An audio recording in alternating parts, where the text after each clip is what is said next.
What you eat, what you wear, is it going to change the world? If you shop ethically, what is called conscious consumerism, does it make a scrap of difference? Welcome to Roundtable.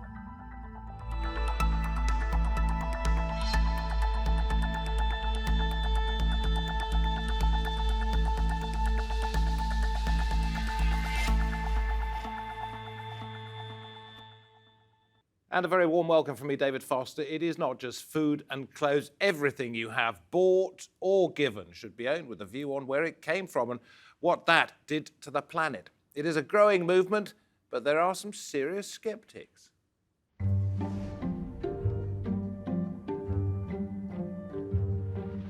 Conscious consumerism means thinking about the impact of your spending. Is this purchase helping or harming the planet?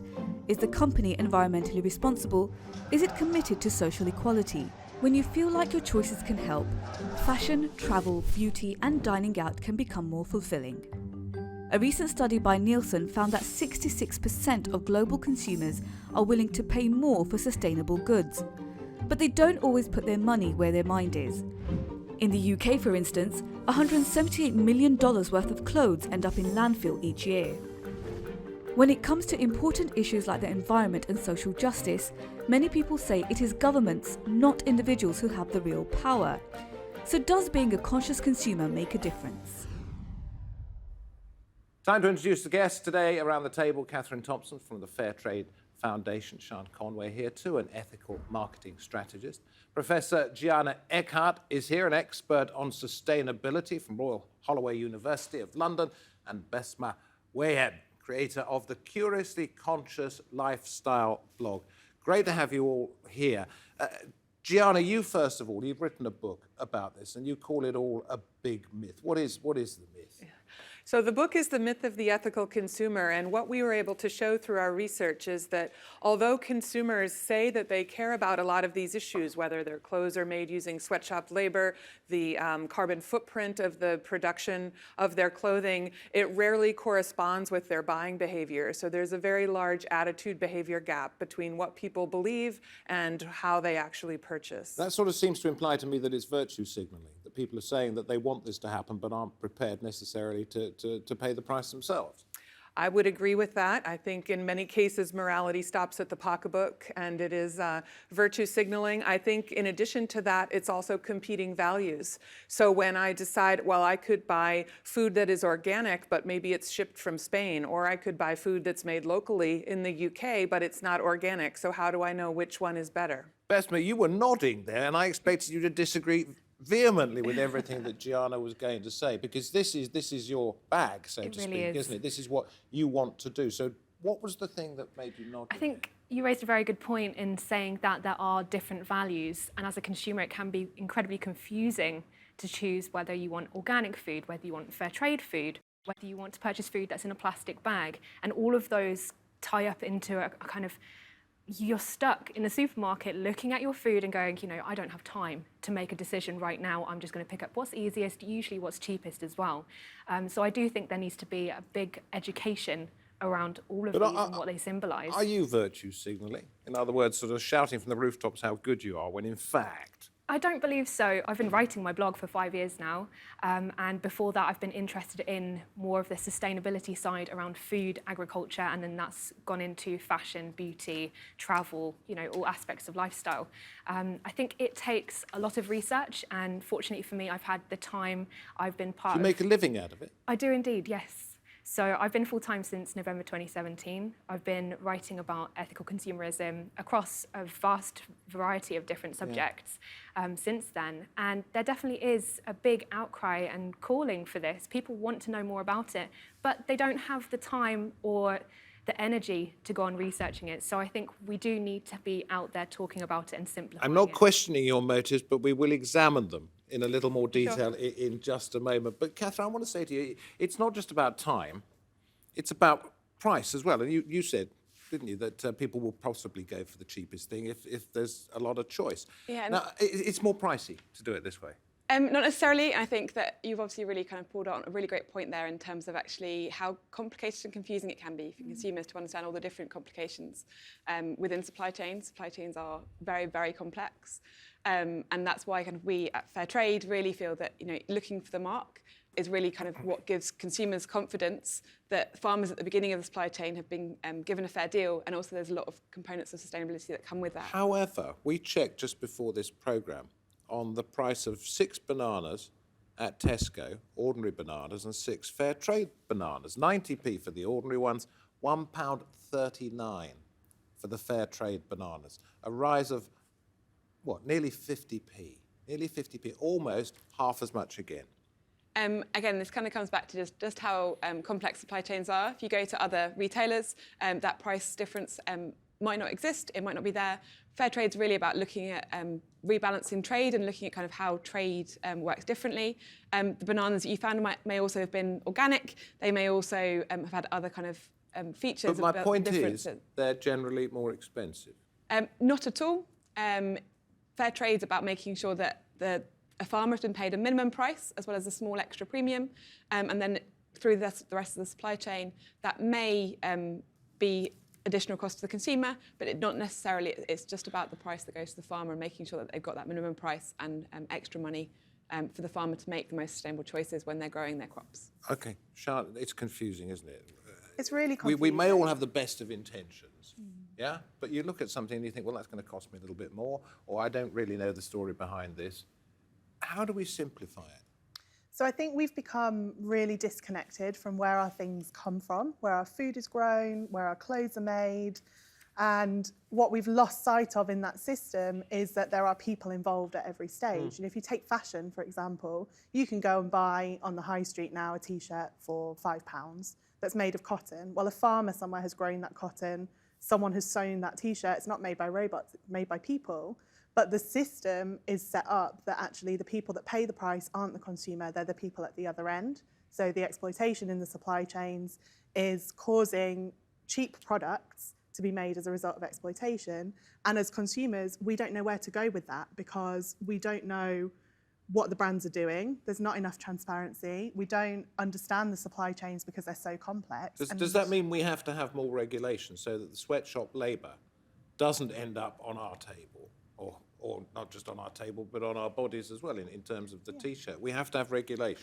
Yeah, I think so. I think at the moment, the entire pressure is on the consumer as to whether or not you want to do the right thing. If you go to the supermarket or you go shopping on the high street, it's down to you to make the right choice. Yeah, the other side of that, of course, is that if somebody doesn't get paid very much, at least they get paid something.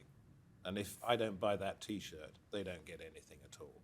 That's true, but when you look at the conditions that they're working in and the some of the things that we've seen in recent history with the Rana Plaza collapse and the exploitation in Bangladesh, which killed about, I can't remember the figures off the top of my head, but thousands of garment workers. This was a sweatshop that wasn't safe, it pancaked on itself, didn't it? Exactly. Terrible, terrible. Exactly. But new rules were brought in after that, weren't they? They were.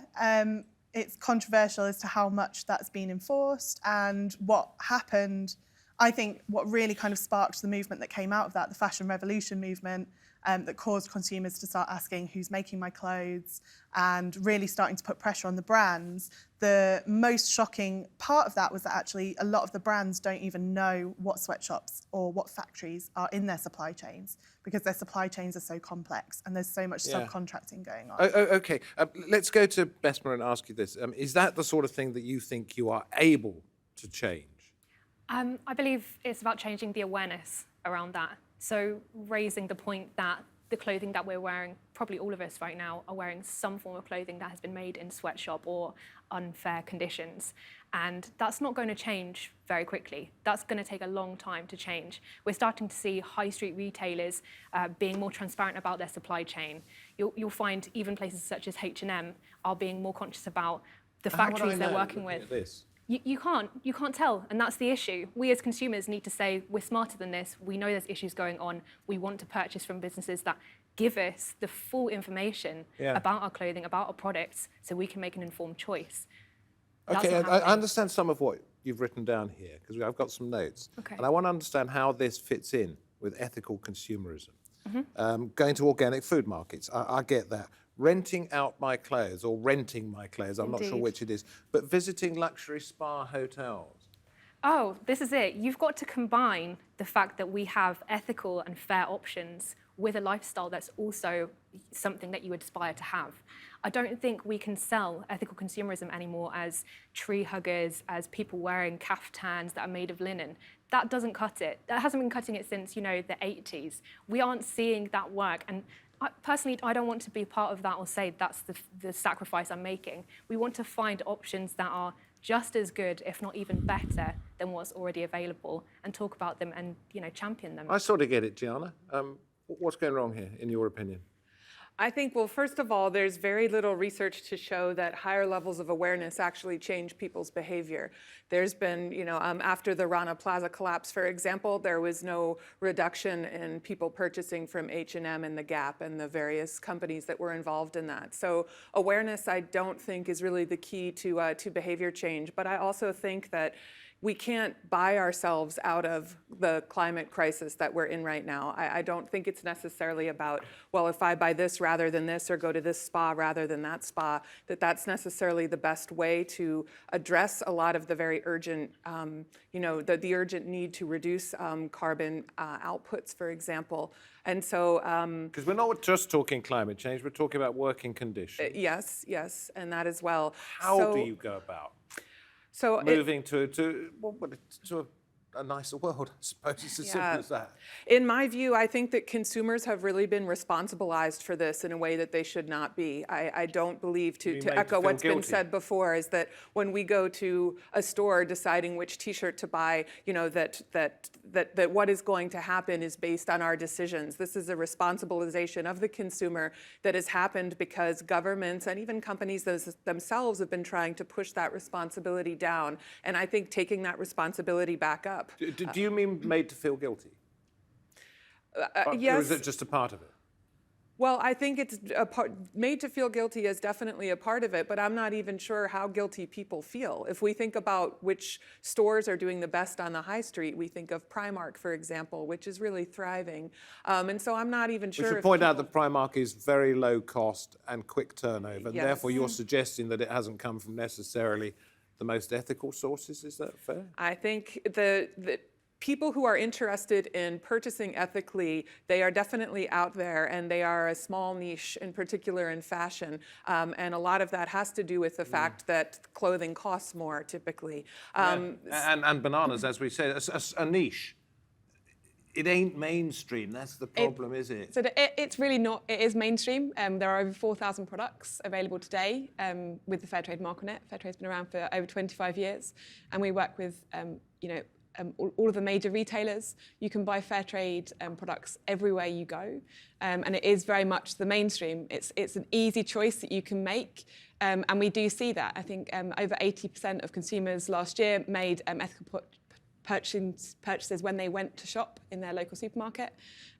So, it is mainstream and it is an easy choice that people can make. And we also work with the businesses to make sure that we're kind of working with businesses, farmers and consumers to bring together and you as a the best person are not choice. just Fairtrade. That happens to be who you represent. When you go out and look for things to buy for yourself, do you follow the same policies that Besma does and take an interest in where it comes from? And do you see a growing number of people doing that?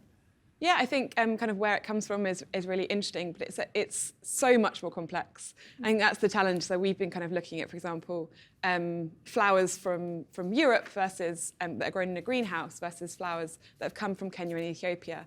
They're actually Which are better? The Kenyan and Ethiopian ones actually have a lower carbon emission, right. And it's so complex. Even with the transport? Because of the greenhouses. Yeah, but what about the fact that they then have to be flown to Britain? Yeah, so overall... So you reckon overall... Yeah, there has been quite a lot of work. And it's also looking at things like, it's really hard with plastics and seeing plastics in store. And actually, a lot of the kind of stuff in store, you see the plastic that's on shelf and you can kind of see and make a choice about, quite often is a very small amount of the plastic that's within the supply chain. So again, kind of understanding and it being really complex. I think it's a really tough one for consumers to kind of see and understand. And that's why we really say, look for the mark, and it's way that consumers can have consider confidence, the fact that farmers at the beginning of the supply chain have had that fair deal. And we know that when farmers have that money, they make sustainable choices. They're not choosing to kind of destroy forests. And Do you all know who Alden Wicker is? Yes. Well, he describes himself as a sustainable lifestyle blogger. And you might regard him as a turncoat, because he was saying all the same sorts of things that you are, and then he stood up in front of an audience in the United States and said, hang on, I'm completely wrong. It is ridiculous what we're trying to do. And I'm going to read a little bit out. I want your opinion on this, from something that he wrote here. It says, you can dig through dumpsters for perfectly edible food that restaurants and grocery stores have tossed out. You can absolutely return every holiday or birthday gift that doesn't adhere to your high standards. And you can demand that your friends and family serve only raw, vegan, organic food at parties. But you're going to become an insufferable human being. Right. What do you think? I am totally on board with what Alden said. So she's been writing a blog for a good number of years as well. Do beg your pardon, I think I said he. You did? Yeah. Happy to correct. With Alden, I actually stand by her on that premise. I wrote a blog post recently about eco-perfectionism and the fact that spending so much energy searching for the right products to purchase, for the right products to give to people on birthdays, for the right recipes and things to make at home, doesn't actually support the full system that you're looking for. We're looking for both a regulatory response to the fact that climate change is happening and nothing is being done. We're looking for businesses to step up and be more responsible about who they're working with and the products that they're manufacturing and the rate that they're manufacturing. I think within the fashion industry, it's a great example that they're producing so much and too much. As in the UK, we consume more clothes than any other country in Europe. The average consumer consumes, I think it's 2 suitcases full of clothing per year. That's too much. It just can't go on like this. So Isn't there a line that even if you take it to the recycling plant, it's all going to end up in the same landfill when it comes to clothes? We've seen that with plastic, and we've seen, councils in the UK getting into trouble for sending their recycling abroad rather than processing it here. But I think the argument that Alden makes is very valid in that article where she calls for systematic change. So she says, rather than going and buying very expensive organic bed sheets, for example, go and donate that money to an organisation that is lobbying for organic farmers, or go and use sleep on what? Well, this is where I beg to differ with Alden, because in an ideal world, we would be doing both. And I think we need the system to change. The system is broken. We need that systematic change, the regulation, and it just shouldn't be an option. You're saying fair trade is an option. Well, why isn't everything fair trade? This is what Besma does, isn't it? She enjoys a nice day out at the spa, but then also buys the organic bed sheets. Oh, completely. Yeah. I think it's above and beyond that. Otherwise it's hair shirt life, isn't it? Yeah. So to speak. You make yourself miserable. Yeah, so what I'm getting at, it's not about not having nice things, it's not about not having organic things, but it's actually about using your voice as a consumer. So actually, we often feel very powerless when you look at climate change, you look at, you said yourself, how do I know this was made in a sweatshop or not? You don't. It's very overwhelming.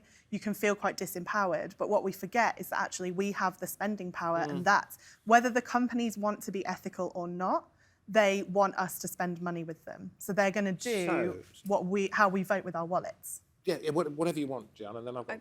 So I was going to say, I agree with this point, and the way I would characterize it is, as individuals, we should use our power as citizens, not necessarily consumers. And this is something I was speaking about in the US Vogue recently, that this idea of, buying the organic bed sheets rather than the regular ones, we can't shop our way out of this. I think that if you want to make a difference, it is about using your voice as a citizen to try and enact change. So whether it's donating to particular lobbying groups or marching for change on governments or things of that nature, those are going to have the type of systemic level change that I think the blogger you were just reading from is calling for. But Besma is also using her voice, and other people doing the same thing as her are using their voices. So this isn't a waste of time either, is it, perhaps?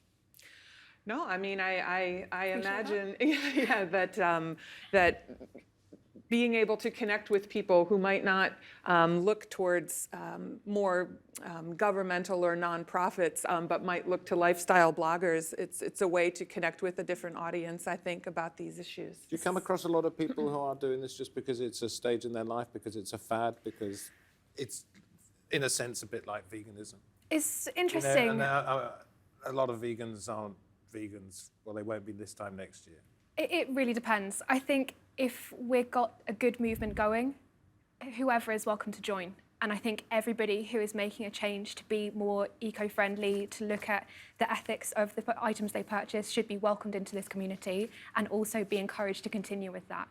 I set up a platform called Ethical Influencers, which connects influencers, people who are on Instagram, bloggers. Isn't it funny that people can describe themselves as influencers rather than having to have somebody describe them as an influencer, which I would think was a better valediction? It's a marketing Sorry, that's term. another point. No, it's very true. That's going down the marketing route. In terms of getting people on board, we're seeing people across different lifestyles, different countries, all talking about how they can be more eco-friendly in their own authentic way. And I think that needs to be encouraged, because not everybody will identify with myself. The same, not everybody will be able to choose organic bed sheets. I don't have organic bed sheets. It's something I don't would know like. whether I have or I'm going to put it haven't. on my wish I've list. got bed sheets. I've got cotton bed sheets. I don't know if they're organic Right. or not. So what can be done to get this idea across that we as human beings would like to see other human beings treated more fairly, and would like to see products produced that don't destroy our planet? If this isn't the right way, because it's a myth, what is the right way? So a really important And way everyone say what they think on this. A really important lever to actually change consumer behavior is often legislation. So if we think about recycling, for example, it was typically governments who said, now you have to recycle. Now everyone recycles because it's a social norm. It's embarrassing not to throw your plastic bottle into the recycling bin. And people would probably say something to you about it if you did that. But it started out because the government said you have to. And if we look in the UK, for example, at the recent, I guess you could say tax on plastic bags. So when you go to a grocery store now, you have to pay 5 or 10p. There's been a really big shift in terms of people not using those plastic bags once that was implemented. So these types of levers are things that can really powerfully change consumer behaviors because they change social norms. Governments will only make changes not based upon their consciences, but based upon what they think the people want, because they want the people eventually to vote them back into government. So it has to come from individuals becoming a more organised mass, do you think? I think it's about working together. So, for example, Fairtrade did quite a lot of policy and advocacy campaigning. We're taking a petition to Parliament later this year, really pushing for more regulation around living income in supply chains, looking at kind of smallholder farmers and actually how you ensure they get enough money to feed their families when they are growing crops. But it is really about kind of going out there and voting with your wallet, as well as kind of advocating and campaigning. We've got a fantastic network of campaigners who are coming together to celebrate our 25 years this October. Congratulations. Thank you very much. And it's really kind of about how you bring together kind of campaigners, consumers, businesses, and farmers. So we are trade. coming towards the end of the programme. I wish we could talk for a lot longer, but we're coming towards the end. And the suggestion is that governments have to legislate and make us think that we have to do it. The movement has to come from the people to make the government think that they should do it. Are there any signs that this is happening, not just with activists, but with the people who could change the laws? I think so. I think progress is slow, and it does depend where in the world you are and what your government's priorities are.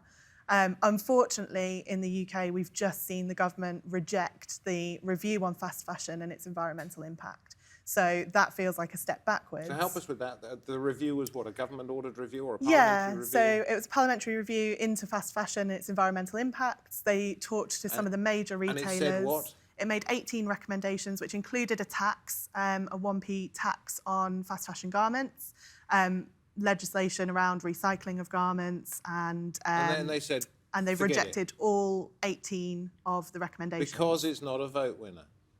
Or because they've got more important things they think to think about? Yeah. So it's disappointing, isn't it? It definitely is, but I would say it's important to recognise that these kinds of recommendations are first of all, in the public eye now and things that people are talking about. And second, this was the first time this was put forward to ministers. So although it was incredibly disappointing and frustrating from my point of view to hear that, yes, the government is making an investigation into fashion and its effects and talking to fast fashion, but also, smaller retailers, artisan businesses within the UK who care about their impact too. This is just the first hurdle. I think there really is going to be more opportunity to be asking and demanding those recommendations now they've been put forward. Changed your mind, Giana, on anything you've heard today? I think I think the change is coming, and we can already see a shift now from a decade ago in terms of people's levels of awareness and the discussion surrounding a lot of these issues where the discussion didn't exist anymore. I'm not sure if making consumers pay more by having 1 cent taxes or things like that is really the way to go, because again, it's putting the responsibility on the consumer, and in particular It also means the consumer doesn't have to think about it anymore, which Yeah. may be a good thing, maybe a bad thing. I've got to say thank you. Thank you. We've run out of time. Thank you all very much for coming on the program. I have learned a lot today, including the fact that there is not just fast food in this world, there is fast fashion as well, and I suppose it could apply to pretty much everything that is made on the cheap and perhaps exploits. Listen, great to have your company, and thank you very much for watching. From me, David Foster, from the Roundtable team. You can find us on YouTube, TRT World, our YouTube channel. We'll see you next time. Bye-bye.